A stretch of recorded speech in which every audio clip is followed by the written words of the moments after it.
another Stoneforge gaming video. Today we're going to be taking a look at a unit of models that I recently painted up for Kings of War. They are Revenant Cavalry. Now, this very first thing that I wanted to show you guys was where I got the inspiration for these models. Now, this is a painting. I cannot remember who the artist is, but I'll probably put it in the description below. But this is a painting called Lord Soth's Charge, and you can see here the very dark, muted tones, a lot of blacks, a little bit of muted golds and things like that, and then the glowing red on the horse's eyes, and the sort of skeletal tone of the rest of it. Now, I wanted to kind of capture that in this next unit. So this is simply it's a 5-man unit. You could use it for Kings of War, Warhammer, whatever you wanted to. But you can see here how I've gone about basically putting down those sorts of colors, because I didn't want it to just look black, because then you don't get some of the different details that are jumping out at you. You don't get some of the different things that kind of will pop. So instead what I did was I took out my airbrush and I airbrushed the entire thing with a black, and then went on up to like a light gray, and then started washing down, and then used the metallic washes as well as other like Nuln Oil gloss washes that I put down on the metallics to kind of make those stand out a little bit more, because even though there's a lot of detail in them, so you can see like the breaking point on the shield where it's kind of slashed up, and just the battle damage, and you can see the way that the basically the different armor, it looks like it's kind of falling apart, but still has that almost black sort of tone to it. I didn't want it necessarily to look dirty. I just wanted to have that almost like that, just that black, almost black steel sort of look.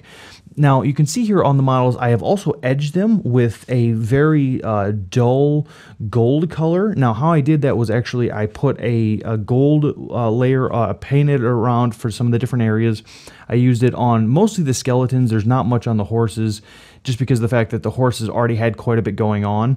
So I did the gold trim here and there, and then I did a wash with the black wash over top of it, so that when you have a little bit of the highlights and it stands out, but it still melds within the very dark basically color palette that we're going with here. Now, for the horses themselves, they were done up the same way. They were dry brushed up and airbrushed up to a sort of high gray, and then washed back down. But then I went in and actually picked out some of the details, like some of the flesh, the rotting flesh that's under there.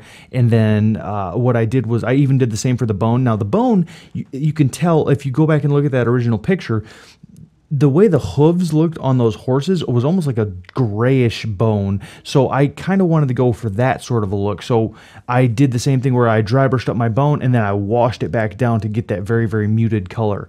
The eyes, however, I actually did a little bit of, there's a couple of different things here.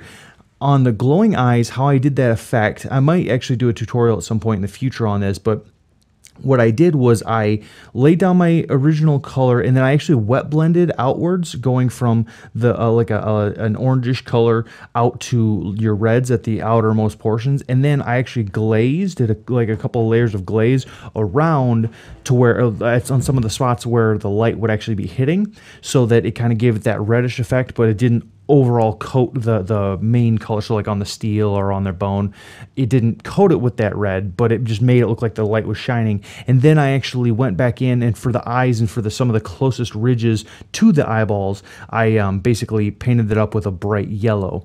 For the standard there, I did it very basic. I did the same thing basically as far as dry brushing it up from the blacks, and then added on the different metallics and whatnot. I did for the reds on the feather there. It's pretty basic. Just went in, dry brush, wash, that sort of stuff. Nothing too crazy. But overall, the unit of Revenants, they come together pretty well. There are some issues sometimes with the building process, where sometimes you're trying to get the different bodies to fit properly. But overall, I think they have that awesome look. And when it kind of clicked in my brain that I wanted these guys to look like Lord Soth's Charge, which is a painting I've got hanging on my wall, I absolutely love it.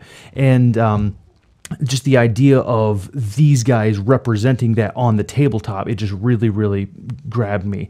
As far as the bases go, by the way, it's just my normal Borderlands colors added with a little bit of my basing materials and other stuff like that. I hope you have all enjoyed this Stoneforge gaming video.